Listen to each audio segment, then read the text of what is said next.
On Halloween night under ghostly skies, where athletes play with hollowed eyes, a ghostly crowd fills every seat, cheering shadows in cleats and cleat. From field to court the specters rise, haunting plays with ghastly cries. But fear not, fans, and don't take flight.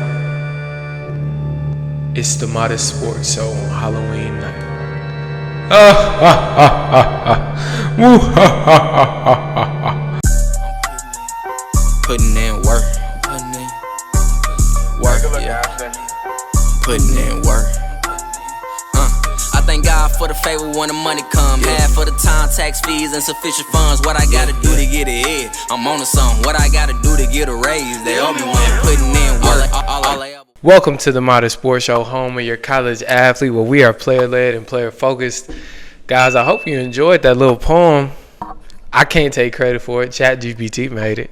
But this is the Halloween edition of the Modest Sports Show 2024.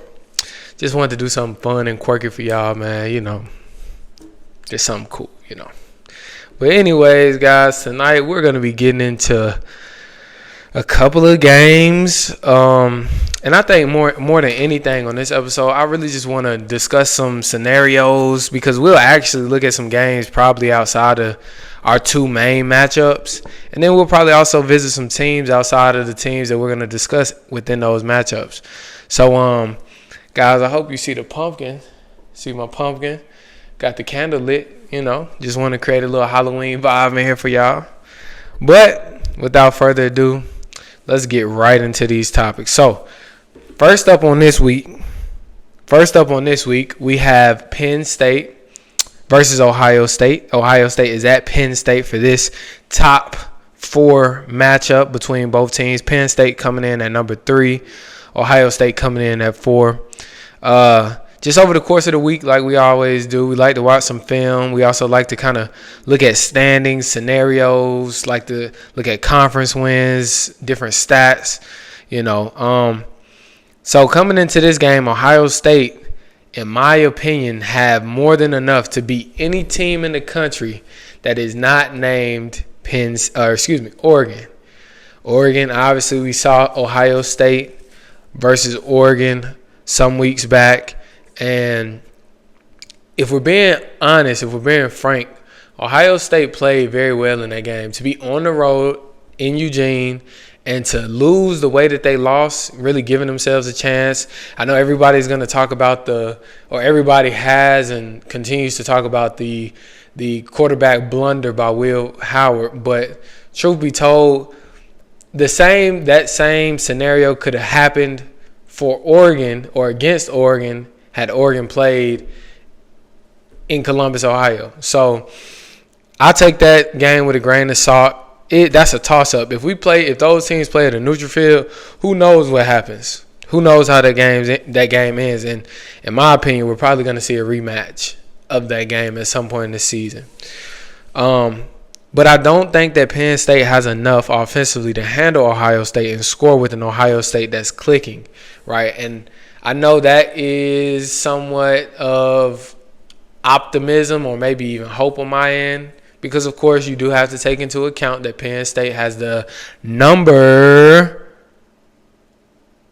4 ranked defense in total defense allowed. And so, for me, it's just one of those things where what team is going to score more points, what team is going to get more stops? Who can get more stops, who can score more points? Ohio State's defense, they're kind of weak in the secondary. I think that is definitely an area that Penn State should exploit against Ohio State's defense. At the same time, not quite sure if Penn State has the outside threats to really go at anybody, right? Their game is predicated more on running the football, like we know Penn State to be.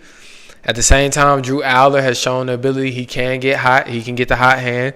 He can get the offense going. He can make down the field throws and look just as consistent as any quarterback in the country, or accurate as any quarterback in the country. So I think Ohio State and Penn State is definitely going to be I don't want to necessarily label it a shootout, but it's not going to be a low-scoring game either, in my opinion. I think Penn State is going to score points via running the football and controlling the game like they do. I think they'll take shots like they tend to do, tight end shots and stuff when necessary. And I think Ohio State's defense is definitely going to have his hands full. Definitely going to have his hands full. Ohio State, on the other hand, I believe Ohio State is going to have to score points. They're not going to be able to be as spotty as they were last week against Nebraska. Going to have to play consistent on offense, and Will Howard is going to have to make throws. He's going to have to make throws. He's going to have to, I think, hopefully Chip Kelly this week, they're kind of sculpting some things and designing some plays to kind of, because, again, and we spoke about this on the last episode, Ohio State has too much. They have too much offense to not be what we can see them becoming. Like Oregon, like we spoke about, they start off kind of slow early in the season. Ohio State has shown that they can score the ball and they can make electric plays down the field. I just think it's with the level of consistency at which they do that that is going to make the world a difference for their program, especially for this season's success. So, ready to see Ohio State and Penn State in that game. My pick for that game, picks and previews, Ohio State goes on the road to Happy Valley, gets a win. I got Ohio State coming out that game. Ohio State. And only because I'm going, if you look at history, we can only go based on stats and pedigree, right? Penn State, Ohio State, typically not a game Penn State can win, right? I know the genetic makeup of the Big Ten is a little bit different this year with Michigan not being on top. And Ohio State we've seen this similar scenario from Ohio State. Like, yeah, they might beat Penn State, but what do they go on to do? So, with Penn State, though, they're kind of – I have no disdain for Penn State. I have no disdain for any college football program. While I do believe that Penn State is not – they beat up on a lot of little people, but when it comes to the big guys, don't really see them getting a lot of wins. So, Penn State, Ohio State, I have Ohio State coming out in that game on top. Ohio State coming out in that game on top. Let's move on to Oregon and Michigan. Oregon and Michigan. My pick for that game will come directly after this analysis. Oregon. Shouldn't be too hard of a game for Oregon. Don't need to take the game lightly either. Oregon, in my opinion, is probably about to run the table in the Big Ten. Not too bad for a Pac-12 program, is it? So that's a little jab. Because I saw somebody say or make the comment prior to Texas playing Georgia that Texas was looking supreme in the SEC up until that point, all because they had beaten a Mississippi State. They had beaten who did they play prior? It was a couple other teams. Was it another SEC team? Can't think of the name. Prior to that, though, they had played a couple of other SEC teams, I believe, and they played like 2 or 3 non-conference games, like a Colorado State, like a UTEP or UTSA, somebody else I can't think. But either which way, I feel like a Texas faithful said that amidst Texas not having played any real SEC competition. And so, of course, when Georgia comes to town, it's a different story. I feel like this about people who might be against Oregon or might not be back in Oregon. And that is, they were a Pac-12 team coming to the Big Ten. We saw what Penn State did to USC last season. And so with that being said, not last season, the weekend before last, we saw Penn State, what they did to USC a couple of weeks ago. And so now everybody's like, well, a Pac-12 team has no business competing in the Big Ten. That couldn't be further from the truth. Oregon is actually showing that when a team is sculpted correctly and built from a foundational level, because it was just 2 seasons ago, we were clowning Oregon for the beating that they took against Georgia in their season opener, right? But then fast forward to last season, and they're able to actually put together a decent year. Well, only lost 2 games, both to Washington.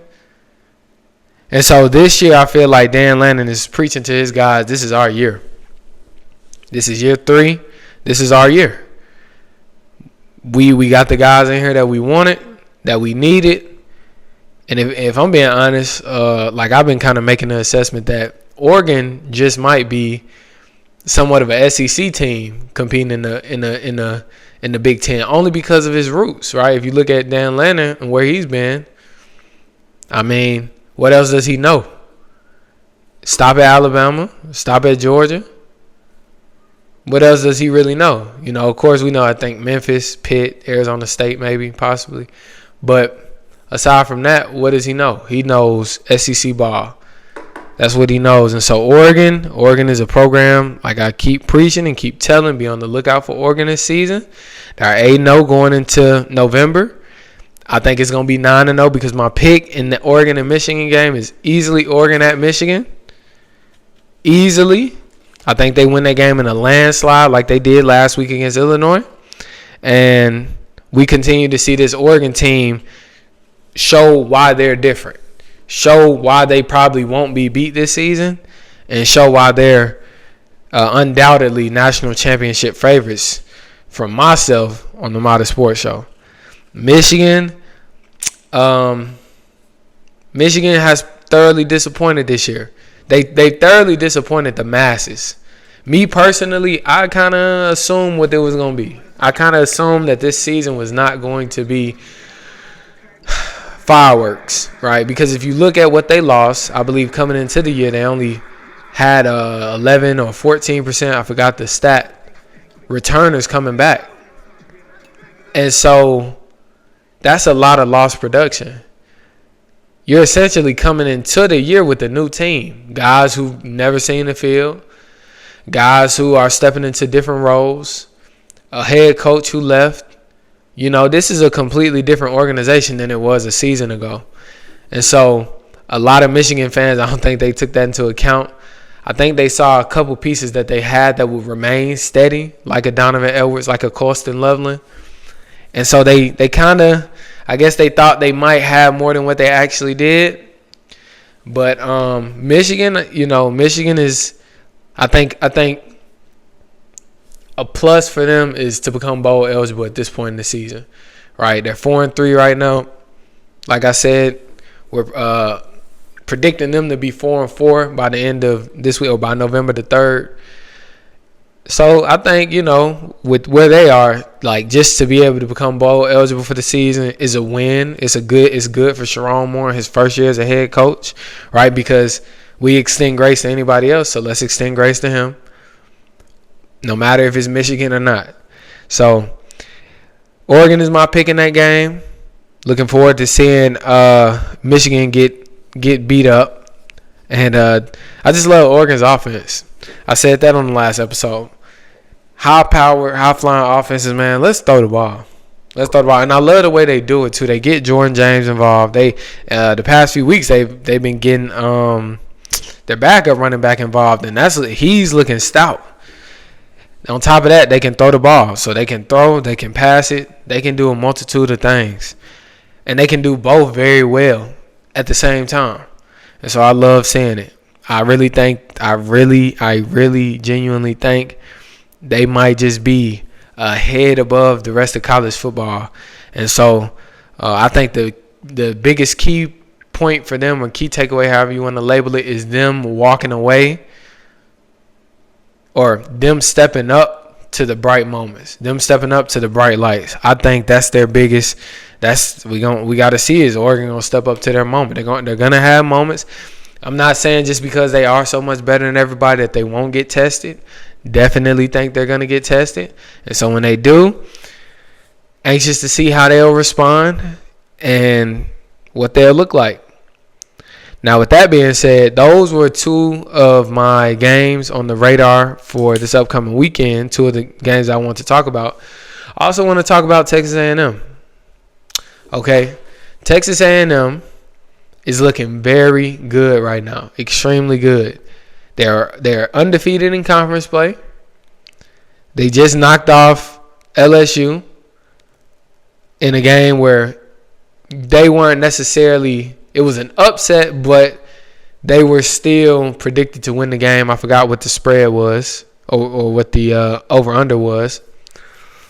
Either which way, Texas A&M team, and I'll continue to harp on it, I saw it in the first game of the season when they played Notre Dame. That team was legit. It's a tough football team. It is a tough football team. And less offensively, I paid attention in that game more to their defense. Their defense plays extremely tough. We know Notre Dame to be a tough football team. And granted, that game, Notre Dame was at Texas A&M. Either which way, they won the game. But I think Texas A&M showed that, like, they're on that caliber of college football in that game. Even though they lost, for me, it was an eye-opener. I'm like, okay, Texas A&M, they actually, and it was quiet. It was quiet. I didn't really speak on it much until they got some more quality wins. But when I saw that game, I was like, okay, they really might have a team. I was unsure of where their offense would go. We know Connor Wigman, he got injured a little bit earlier in the season. But even when he came back against Missouri, and he was clicking on all cylinders.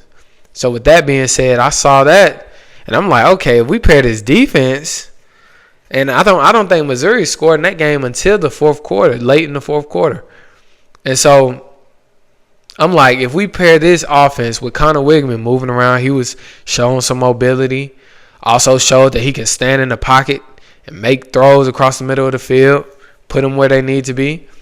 I'm like, okay, if we pair this offense with that defense, these guys might actually have a shot to play late into the college football season. And at this point in the year, I don't know if I want to say this, but I'm thinking it. I think at this point in the year, they might have shown that they are the most complete SEC team. I won't say the best. I'll say the most complete, meaning they have a defense, they have an offense, and they have special teams who can go out and give them a chance to win games. And so, interested, I think Texas A&M biggest opponent coming up is obviously Texas. But this week coming up, they have South Carolina. I don't think that's a game where they should just go and sleep on because South Carolina is also a tough football team. And a lot of the games that we've seen South Carolina lose, they always had a shot to win those games. So I think South Carolina has a very good football program, and they are one of those teams that you cannot play around with. Don't play around. Speaking of which, Duke versus Miami this weekend. That's another game I'm going to be tuning in to. I think Miami wins the game ultimately. Duke is another team. Right now, I think they've only suffered one loss on the season. So, even though we know what we see on film and we know what I guess we know where to label these teams, if you catch my drift, we don't. Those teams are they don't. You only see yourself for what you are, and right now they're a one-loss team. About to have a chance at giving Miami one loss and maybe inserting themselves in conference championship conversation and potentially playoff contention. So right now, I have Miami winning that game, but I don't think Duke is like, this is not a game that Miami should just go in and believe they have it won. Not saying that they do. But we saw Miami and Louisville and how that ended. So, I think that's going to be a great game. I think Duke has they definitely have the ability to upset Miami. But we'll see how it plays out. Miami is my pick in that game. Louisville and Clemson, that's another game to look out for. Not going to get too deep into that. They got Clemson winning that. And then these are a couple of teams who no one is really talking about because, like I said last night on the live show, and if you haven't tuned into our live shows, we're having live shows on the Modest Sports Show, right here on the Modest Sports Show, every Tuesday and Thursday at 8 p.m. Right now, stop what you're doing, mark it in your calendar. Every Tuesday, Thursday at 8 p.m., we will have a live show where you can get on the show, ask me some questions. We'll facilitate conversations. Last night, we got up to almost 30, 40 viewers in our first night running it. Our first night. So, no reason you shouldn't join and ask your questions. We answer them. We talk about it. We had some people in the comments kind of going back and forth at each other. It was a great thing. Beautiful thing. So, every Tuesday and Thursday at 8 p.m. So that means tomorrow we're going to have this show dropping in the morning, okay? And then the Modern Sports Show will go live tomorrow night at 8 p.m. Be there, be square.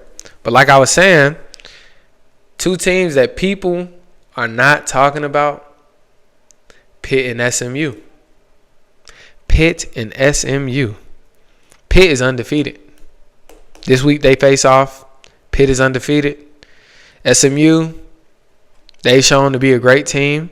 They've had some challenges along the way, but ultimately they've prevailed. They've shown to be a great team. And so, looking forward to how they finish this year off. I don't want to speak too soon, but I think that's going to be a great game. And I would love to see how Pitt, finishes their season. Alabama transfer Eli Holstein. He's been doing his thing this year. In their last outing against Syracuse, he didn't really even have to do much because the defense stepped up so much. So, guys, that was a couple of games that we just want to look at this evening. Like I said, as you can see, it's the Halloween edition. We got a beautiful pumpkin and what scent is this? This is Snickerdoodle Swirl candle, kind of striking my sensory, my smell senses, and just eradicating a sense of fallness, autumn, right? Like Halloween is tomorrow.